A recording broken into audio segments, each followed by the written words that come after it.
Hola, un saludo a todas las personas que están viendo esta presentación y que trabaja por la educación en ingeniería.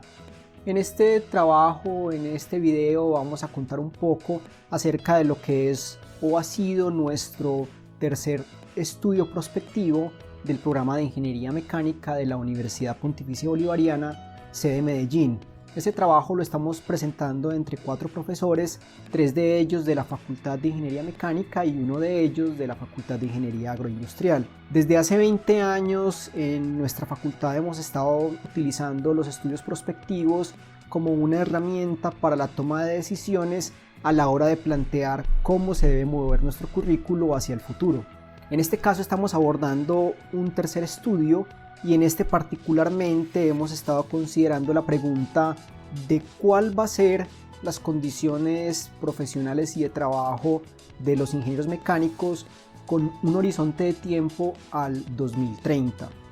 Entonces, por esa razón hemos considerado que en esto tenemos que poner al frente cosas como las tecnologías emergentes, lo que se ha hablado en los últimos años con respecto a cuarta revolución industrial y al mismo tiempo cómo se va a mover en el futuro, en los próximos años, la tríada universidad, empresa, estado y cómo todos esos actores le dan forma al perfil del ingeniero mecánico con este horizonte de tiempo.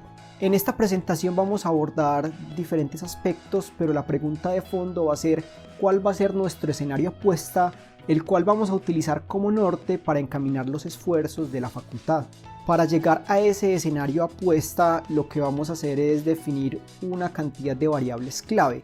Esas variables clave se llaman variables de alta motricidad, porque son variables altamente influyentes y al mismo tiempo altamente dependientes.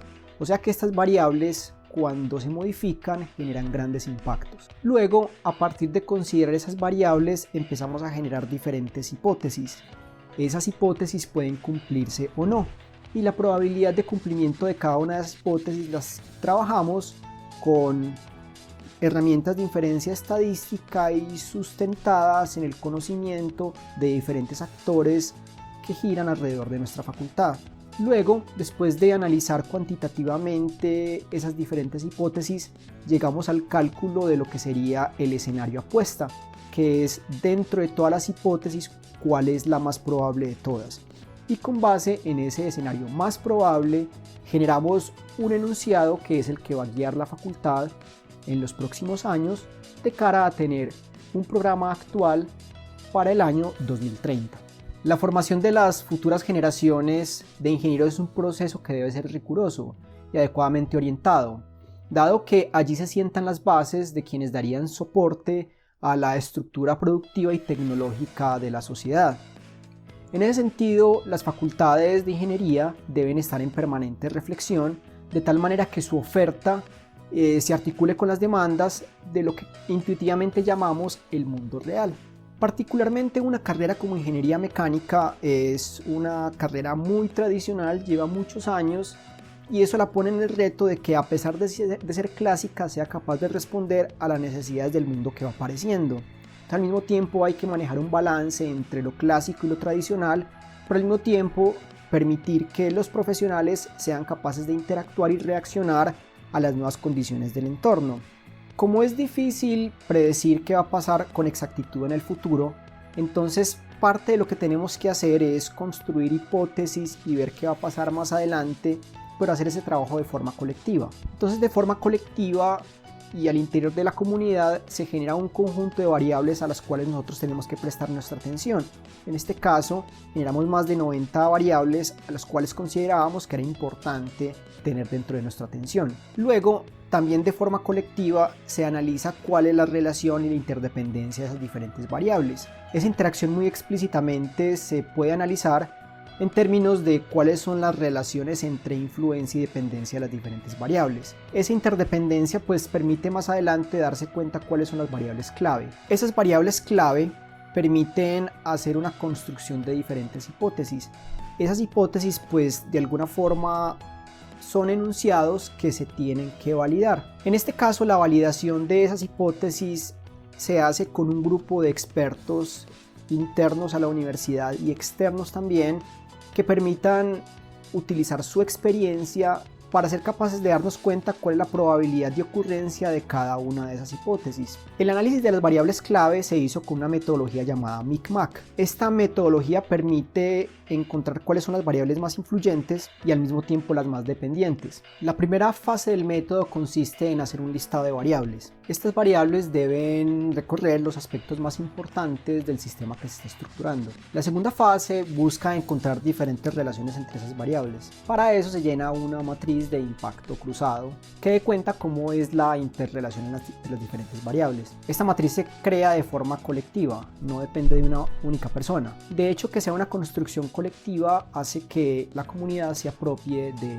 estas hipótesis y de lo que se está enunciando, y al mismo tiempo se hace en un ambiente en el que hay reflexión y crítica. En la tercera fase, la matriz es introducida en un software el cual sirve para jerarquizar las diferentes variables en diferentes panoramas: influencias directas, influencias indirectas e influencias potenciales. Tenemos un total de 95 variables, lo cual es bastante, pero este análisis permite encontrar dentro de ellas cuáles son las más relevantes. Las hipótesis están agrupadas en diferentes componentes. La primera componente es Estado-Gobierno, la segunda son factores institucionales internos, o sea, lo que corresponde a la universidad.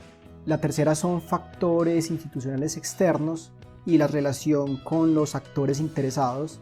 La cuarta tiene que ver con el relacionamiento que tiene la facultad.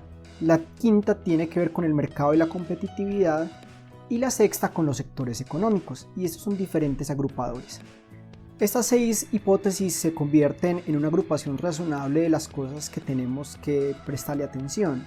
Sin embargo, alrededor de las hipótesis que están agrupadas de esta forma, lo que tenemos que hacer es verificar, pues ellas, qué tan probable es que ocurran. Entonces, eso quiere decir que nosotros tenemos 2 a las 6 posibilidades de hipótesis cuando todas estas se agrupan. Un escenario se puede definir como la combinación de ocurrencia o no de las hipótesis formuladas.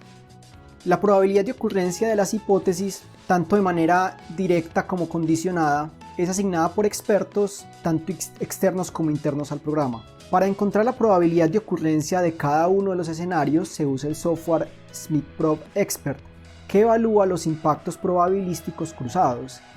Al cargar la información de los expertos, se obtienen los resultados que en este momento estamos observando en la figura.